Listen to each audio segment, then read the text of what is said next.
Pertanyaan dari Jessica Anindita ini sangat menarik, cerdas, dan menyentuh jantung persoalan relasi antara negara dan rakyat.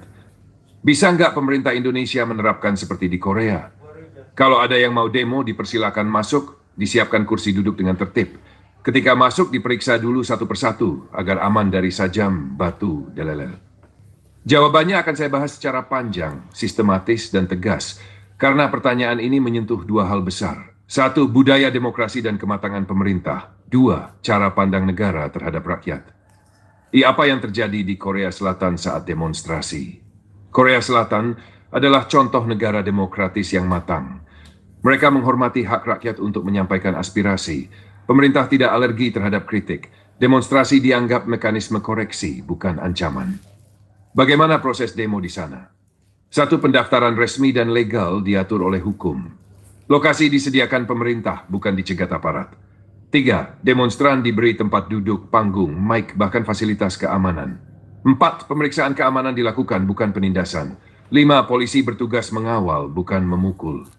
Bahkan di beberapa acara protes, polisi membantu membawa air minum bagi peserta demo. Mengapa bisa seperti itu? Karena pemerintahnya percaya diri, tidak paranoid. Aparatnya profesional, bukan brutal.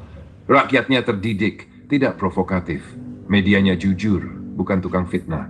Bisa nggak Indonesia seperti itu? Secara teori, secara konstitusi harusnya bisa. Tapi secara fakta di lapangan, belum. Bahkan jauh. Kenapa? Kenapa di Indonesia demo selalu dianggap ancaman? Satu, pemerintah alergi kritik. Banyak pejabat menganggap demo sebagai kekacauan. Mereka ingin citra positif di media, bukan kritik terbuka. Bahkan yang demo karena cinta bangsa pun dicap makar. Dua, aparat dilatih melawan rakyat, bukan menjaga rakyat. Pola lama, demo ancaman negara. Makanya dibalas dengan water cannon, gas air mata, bahkan pemukulan. Polisi sering tidak membedakan aktivis dengan anarkis. Tiga, media suka menggiring opini. Banyak media menggambarkan demo sebagai rusuh. Tidak pernah siarkan tuntutan secara utuh, tapi fokus pada kerusakan, provokasi, dan label pengacau. Kondisi saat ini, demo dipersulit, tapi masalah negara diperbanyak. Mau demo damai malah dibubarkan. Tapi korupsi, judi online, ijazah palsu, proyek tambang ilegal malah dibiarkan. Ketika rakyat bicara, mereka dibungkam. Tapi ketika elit merampok, mereka dilindungi. Solusi, apa yang harus dilakukan? Satu, ubah cara pandang pemerintah terhadap rakyat. Rakyat yang demo bukan musuh negara, tapi justru penolong bangsa dari kebangkrutan moral. Profesionalisasi aparat kepolisian. Aparat harus menjadi penjaga hak rakyat, bukan tukang pukul kekuasaan. Tiga, regulasi yang adil dan transparan. Demonstrasi diatur, bukan dihambat. Harus ada SOP, mulai dari lokasi, protokol keamanan, hingga hak media. 4. Pendidikan rakyat untuk demo yang bermartabat. Demo harus jadi ajang menyampaikan ide, bukan emosi. Demonstran pun harus membuktikan bahwa mereka dewasa secara moral dan intelektual. Kesimpulan, bisa, tapi butuh keberanian politik dan kesadaran rakyat.